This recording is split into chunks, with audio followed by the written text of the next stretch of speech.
In the past couple of weeks, we've been talking a lot of high-level things, theory things. We've talked about how we are situated in an athletic department. We talk about how performance has found its space in what we do.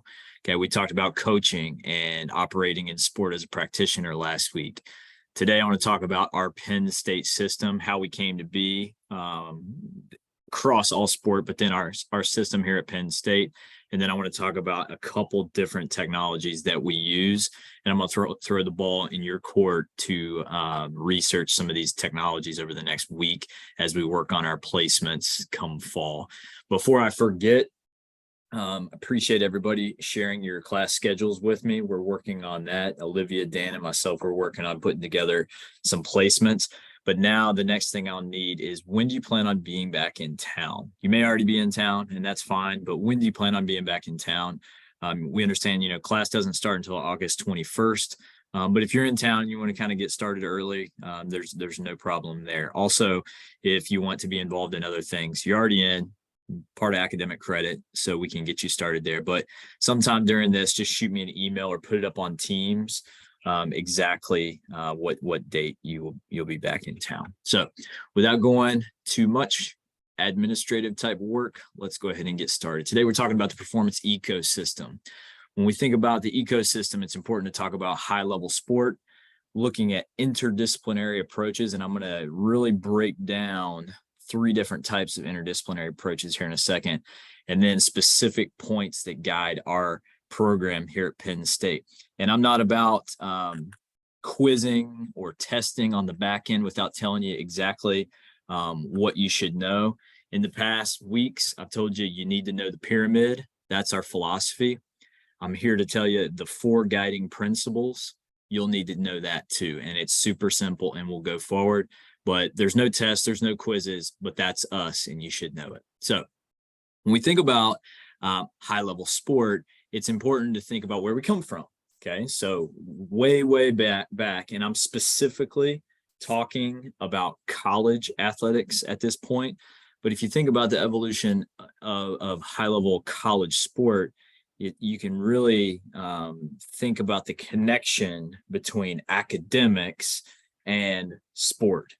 Many times physical education teachers, and you're going to hear me use the word physical education because that's where all of our groups came from way back in the day. But the physical education teachers in college were also sport coaches.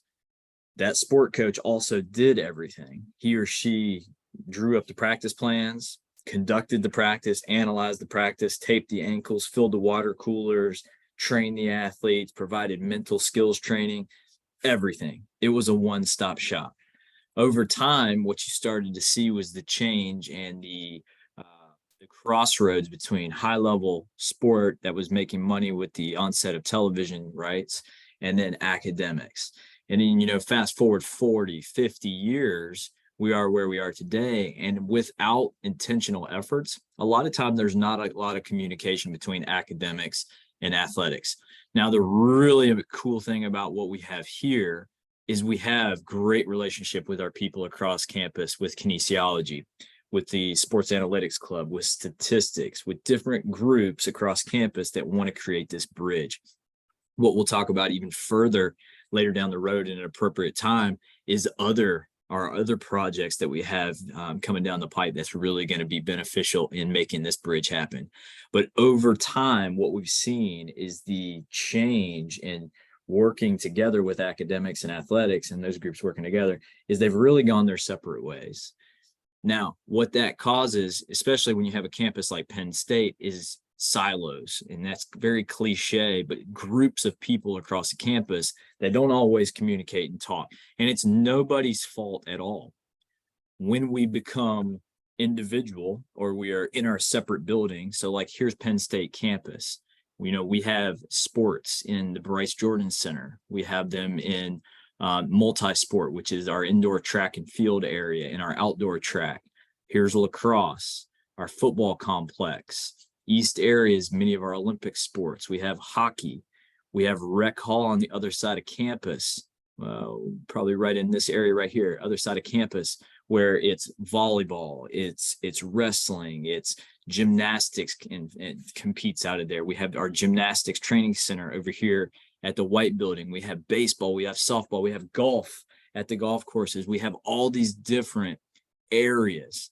Then when you start to think about all the different branches of what's happening academically on campus, if we don't have intentional efforts to bring everybody together, there starts to become this siloed approach where one group may not be talking as clearly, as smoothly, as efficiently as we could be. And we're the same way in athletics. If we don't have intentional efforts to have conversations with people outside of our area, we can start to become inefficient.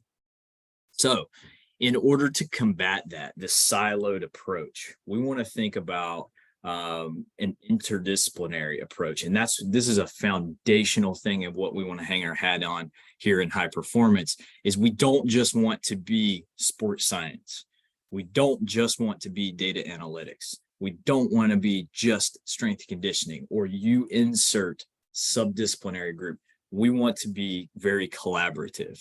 Okay. There's typically, and I'm going to just kind of go forward before I get to this specific slide, but there's typically 3 interdisciplinary approaches.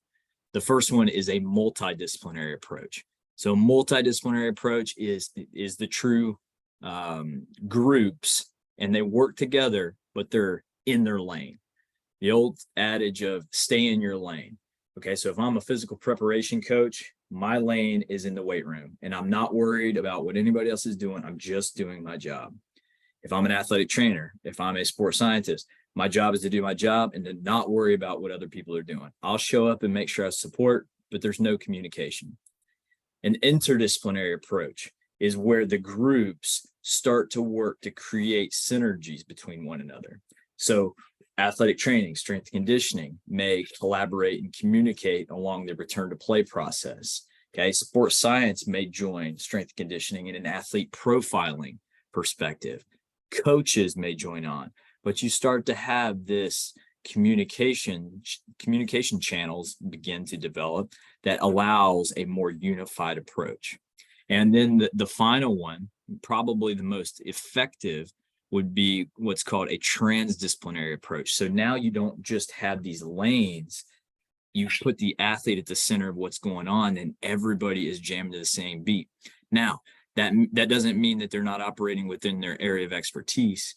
It just means that we're all going in the same direction toward developing the athlete. And that's really what we want to get toward.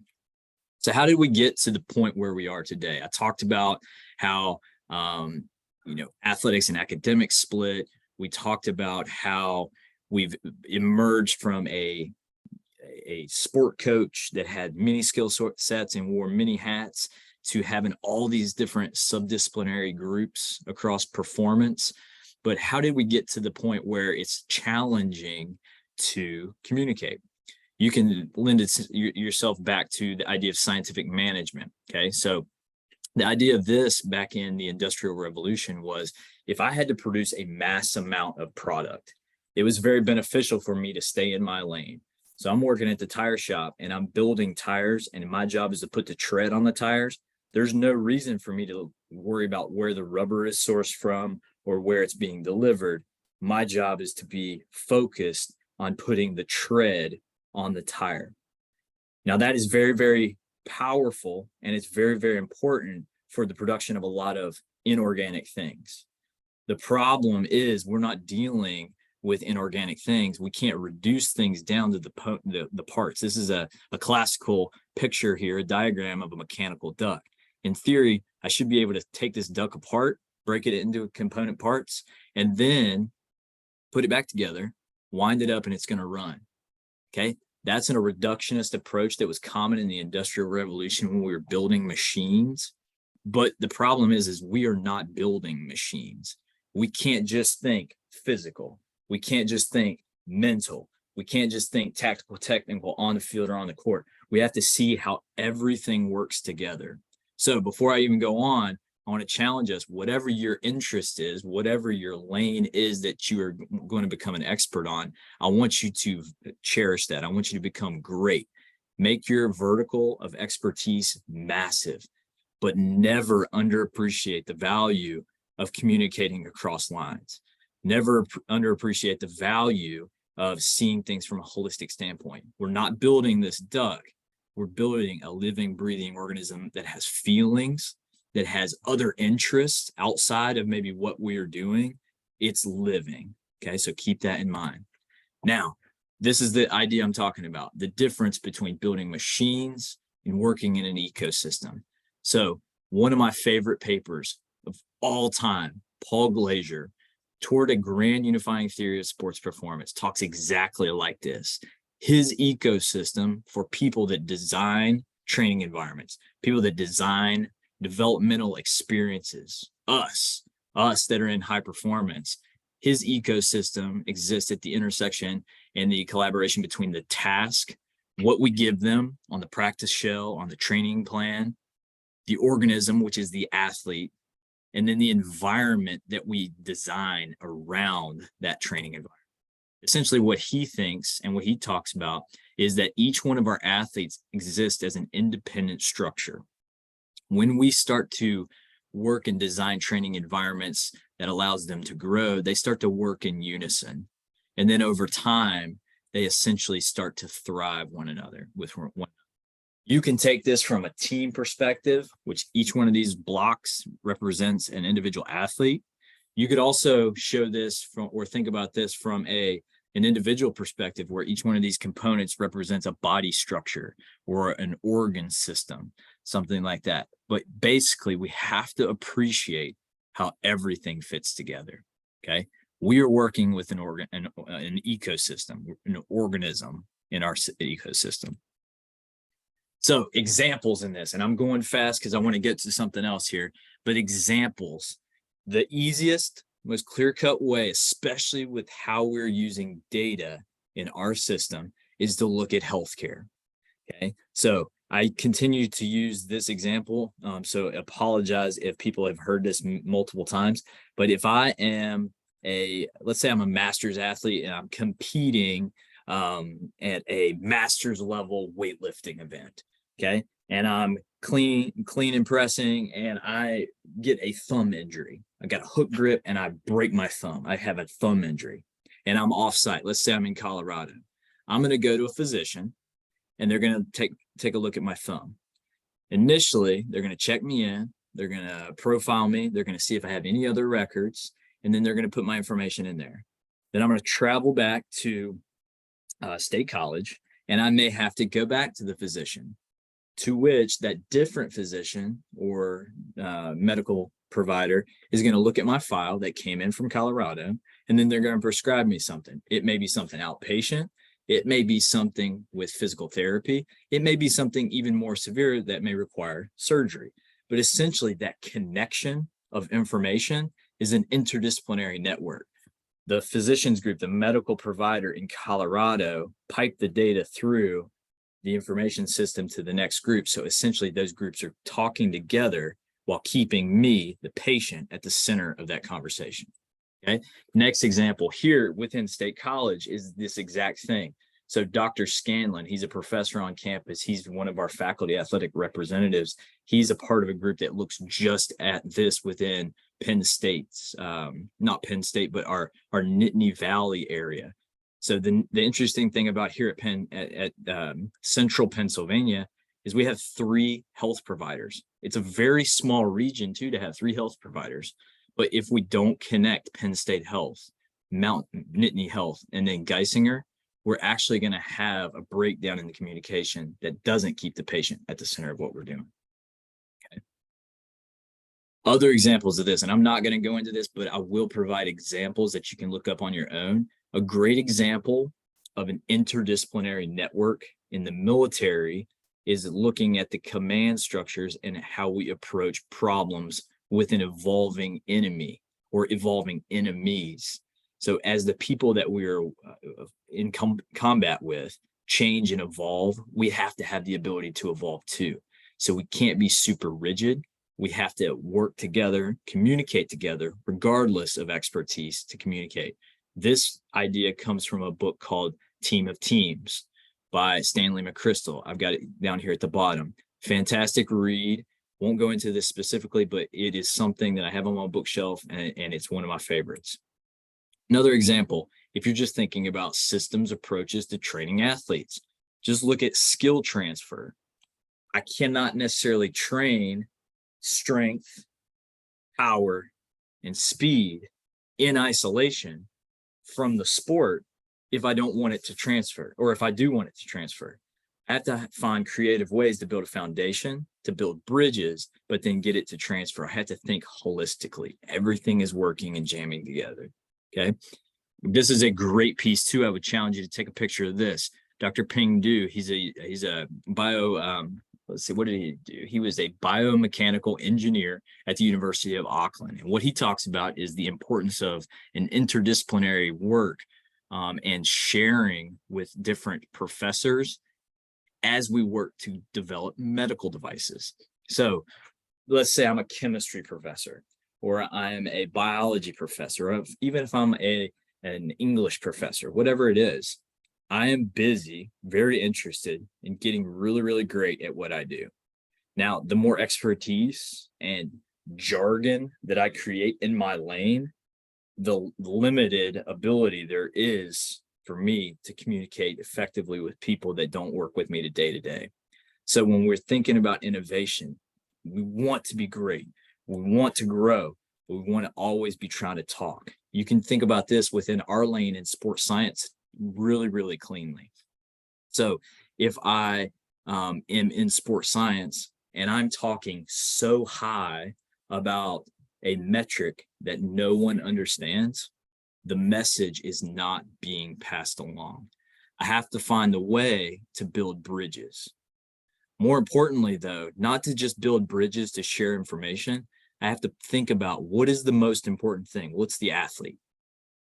How do I build bridges or a support system around the athlete to then share the information? It's all connection. It's all about sharing content. So essentially, it's complex systems. We have to work together to share. We bring diverse groups together, just like we have here. Everybody has a different interest. Everybody has a different direction that you want to go with it. And then we're going to work to create knowledge and share that information.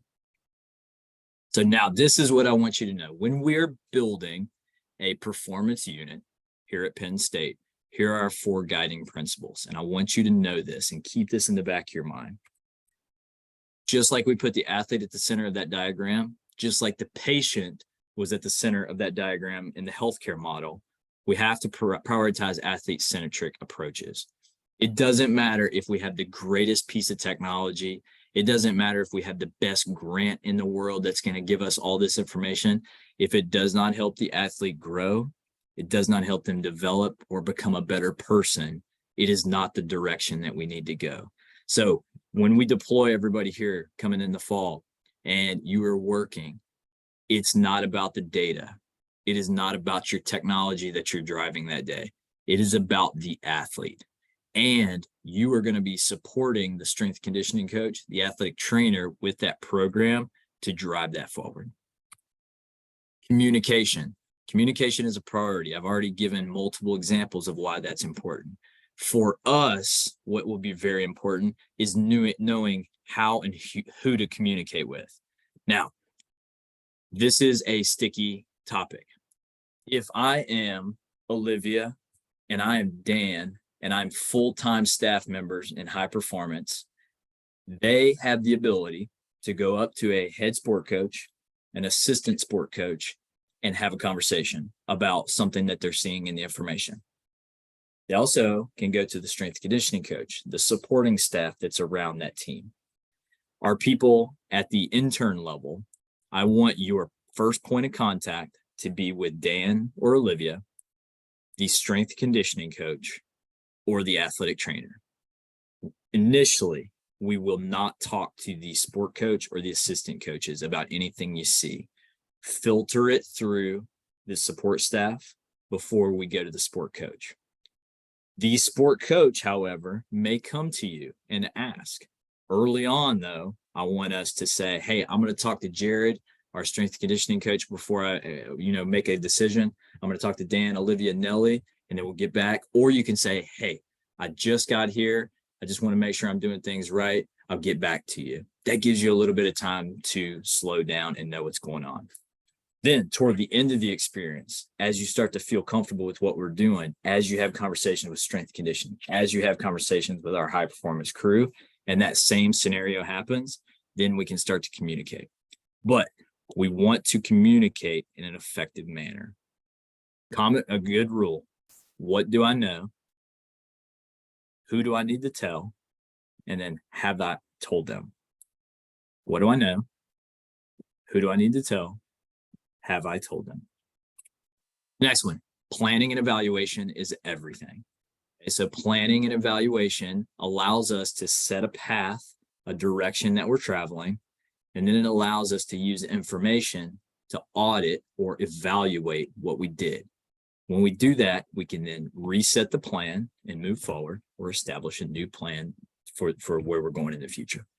And then finally, a learning organization is an organization that uses data or information to make decisions about the future.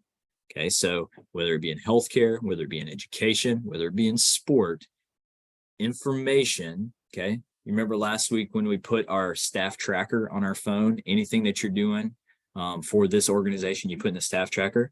That is us being a learning organization to find usage data to make more informed decisions about the future. Okay. I want everybody to know these four here, not going to be quizzed, not going to be tested, but this is how we will build our groups moving forward. Okay. All right. Questions with that?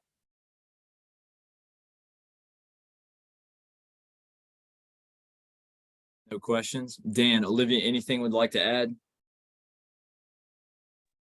Just like going back to your point about the communicating with coaches and stuff, it's always a good rule of thumb. I'm not saying to make excuses, but if you're not 100% sure about something, just saying, hey, I just got here. Hey, I'm just learning.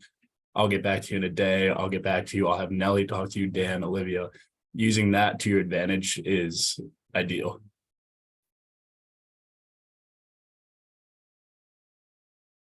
I do that right now. Even in my role, if I'm not 1000% sure something is accurate, I will simply say, I need to study it a little bit more. Let me get right back to you. Or I'll pause. I'm not prepared to answer this question at the moment. Let me get back to you. I even, going back to the interdisciplinary approach, if it is going to impact, and this happens so quickly, okay, it happens so quickly. You're going to not be ready. You're not going to be having a stack of papers and then them ask you about your what you are prepared for. You're going to be making a corner in the building. They'll encounter you and say, oh, hey, I saw you out at the field. What did you think about this? It'll be just a snap situation where you have to do that. And then you say, you know what? I'm learning a ton. Let me get back to you about this. And then I'm always thinking, how will it impact other groups? So if somebody, let's say a coach is like, hey, what'd you think of our data? We kind of looked slow. If I say, yeah, we looked really slow today. Well, who does that throw under the bus? Strength conditioning or athletic, somebody else. Maybe it's nutrition that they weren't fueled, but you're always thinking ecosystem. How does what we do, how does what we say impact others? So if it's going to impact anybody else, I'll straight up use their names. I'll say, hey, coach, I don't want to answer just yet. Let me loop in strength conditioning, athletic training, and we'll get back to you as a group.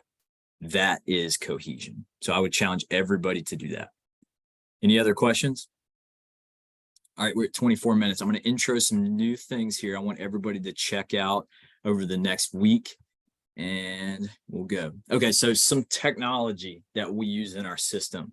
And the order here that I'm going to roll it out is intentional here, okay? Last week, I discussed SmartBase. This is just our departmental-wide athlete management system and electronic medical record. So all information about our athletes goes into SmartBase. It is essentially a dashboarding system, an online database of information that we can go to and we can put everything in there. Now, the important thing here is it is managed in a third party. So as we're extremely dynamic as an organization, we have people in, we have people out. we can manage it much more smoothly than what we were doing in the past with managing it on our own. That's one. Second, and I would encourage everybody to check this out, and I'll put all these links in Teams so everybody can see it, but check out the resources. Smartabase posts a ton of information about things within their area. I would encourage everybody to just check this out, see the neat resources that they have, and then just add to your repertoire of content. But Smartabase is our foundation. It stores and manages everything for us. Okay, moving into the training facility. Okay, we use a couple different types of tools from a company called Vald Performance. Vald has multiple divisions. Okay, it's an Australian-based company that has multiple divisions within healthcare and the tactical realm. There's a lot of carryover there, but most of ours comes in the performance area. The two key products that we use are the Force Dex force plate system. All of ours that we have are either the FD Max, which is this exact unit right here. It is a wireless force plate that can also be wired into a computer, but can operate right off of an iPad. And we can do a myriad of different tests on. Or a couple of our weight rooms have what is called the FD 4000, which is the exact same plate. It just does not have wireless capabilities. In my mind, I'm kind of an old head. I actually gravitate more toward the FD 4000 that's not wireless than the new one, but both are fantastic tools for us. And they're essentially the exact same thing, but great tool for us. And we have 6 of these units across campus. All right, the next tool that we have and that we use across our departments is what's called a Nord board. Again, from Vald, this tool essentially measures eccentric hamstring strength and the imbalances between right to left side hamstring strength. Okay, so eccentric hamstring strength is a massive KPI for hamstring strain injuries. So a hamstring strain injury for us, we always want to think about it as being preventative. You're never going to prevent anything.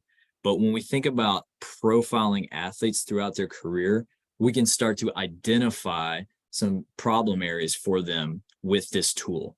So for us, what we'll do routinely is try to test athletes anywhere between every 4 to 12 weeks, or even more zoomed out, a couple times a year to profile them against their team averages all time. And then we basically just plot out how high or how far above or below the average for their position group were they. Also, in terms of imbalance, were they above or below 10% asymmetry? Anything above 10%, we try to put in a small little intervention within training to manage that imbalance. We'll talk about this even more as we start to deploy this, but this is the Nord board. It's wireless and it reports right to an iPad that pushes to the cloud and goes straight to Smartabase. I should have said that our Force Dex unit also goes to the cloud, then right to Smartabase as well. All right, our next tool, and some of our tools are different companies because we've just procured them at different times with different sports staffs, but is another force plate by a company called Hawken Dynamics. Again, just like Vald, a really, really great company for us, extremely supportive, and their tool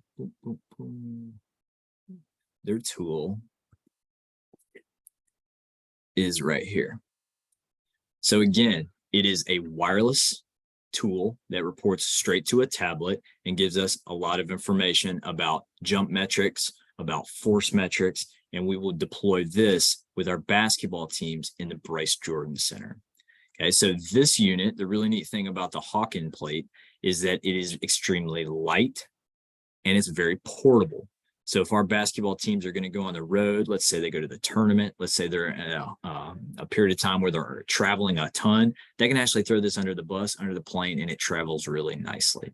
Okay, so this system also, just like Force Dex, just like Nordboard, this pushes to the cloud straight to Smartabase. And just like Force Dex, it provides a lot of different information about force, power, and we'll use it for isometric test and jumping test, and also even upper body isometric test. Okay. Now, so I said I put these in order, and it was intentional. So this Smartabase was our platform. That's our hub where everything goes.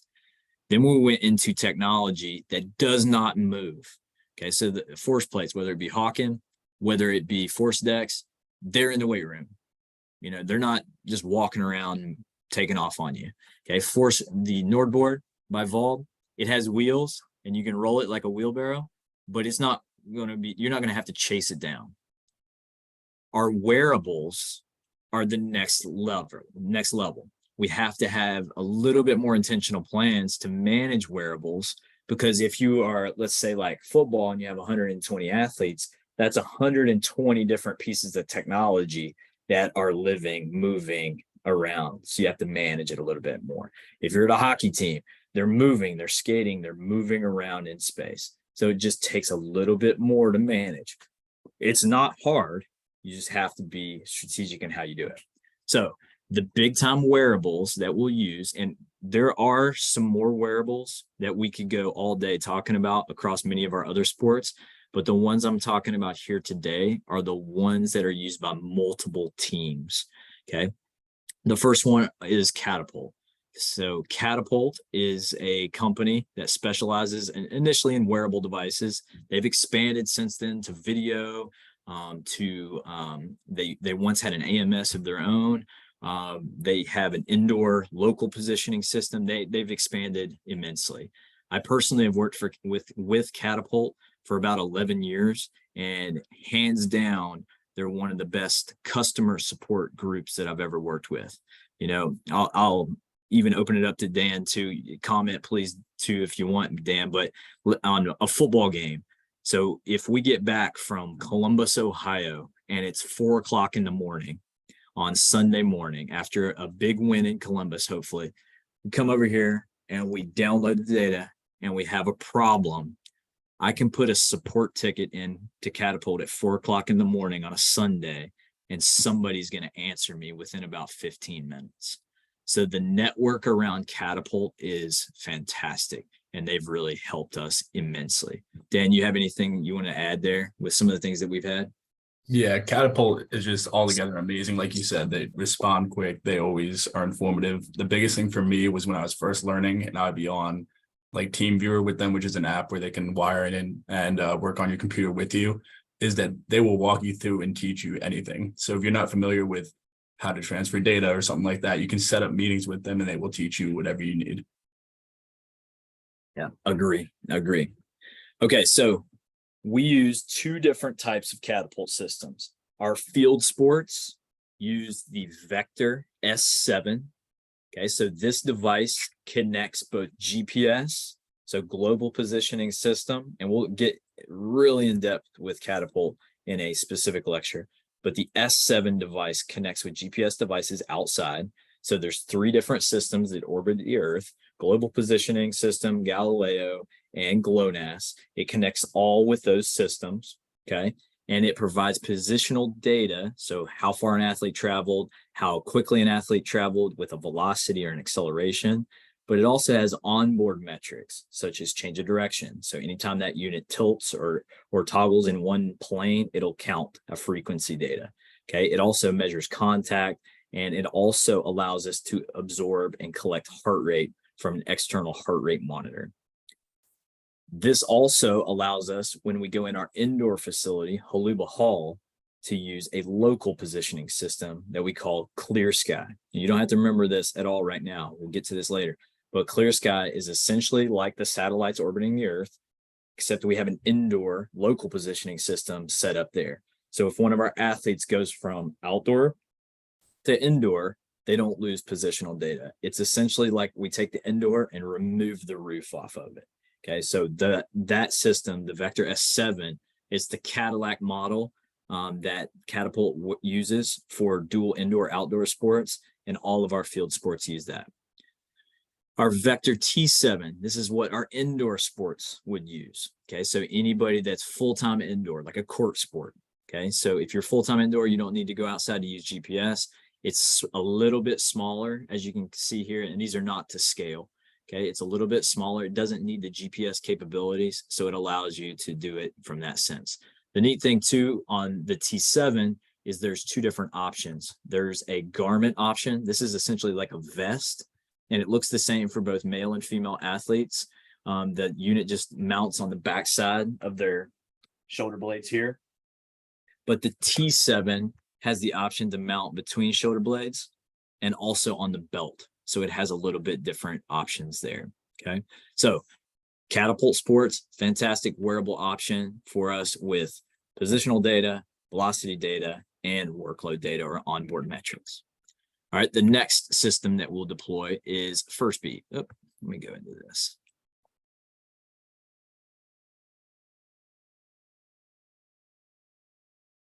So FirstBeat we use for our hockey programs. Our FirstBeat system relies heavily on heart rate. Essentially, our athletes will wear this device around their chest and it reports straight to iPad, which our strength and conditioning staff, high performance staff can use to manage our athletes on the ice, whether it be practice, whether it be training, anything like that. Our FirstBeat system is another wearable device. Okay. Another tool that we will wear within one of our programs is Connexon. Okay. Very, very similar to Catapult, is a wearable device that allows us to create positional data, workload data around what's happening with an athlete. We'll use this on the court, during practice, and in competition. All right. The final wearable that we'll talk about that we've got deployed across all of our athletes is our Whoop system. Okay, so about a year ago when our new administration came in, Pat Kraft gave us a tremendous opportunity to outfit all of our athletes with a Whoop strap. Now, this is slightly different than our wearables like Catapult, like Connexon, like FirstBeat, in that it is health data, or we think about as lifestyle data. So whereas, our Catapult system is spitting out how many contacts an athlete had or how much distance they traveled in a practice, this is giving us information about everything that's happening to them outside of the training facility. So in order for us to get this information, we have our athletes opt in or opt out. There's zero pressure at all, but they do have the choice if they'd like to share this information. If they do, it is collated, put into Smartbase, and we have that in a one-stop shop to inform them. We do not, however, unlike the other data streams, share this information with coaches. We use this information simply as education for our athletes. Okay, so in a nutshell, here's some from a high level, some of the technologies and equipment that we use within our system in our department. I would encourage everybody, take a look at these. Not everybody will use all these different systems, but if I'm working with a field sport, most likely you're going to be working with Catapult, with Nordboard, and a force plate. If you're working with a court sport, you may be working with Connexon and a different force plate. Okay. But if we can just get a head start looking at some of these different things, you can start to do some research, whether it be just small lit reviews, things online, YouTube videos. It can really help inform yourself before we get started. So with that, does anyone have any questions?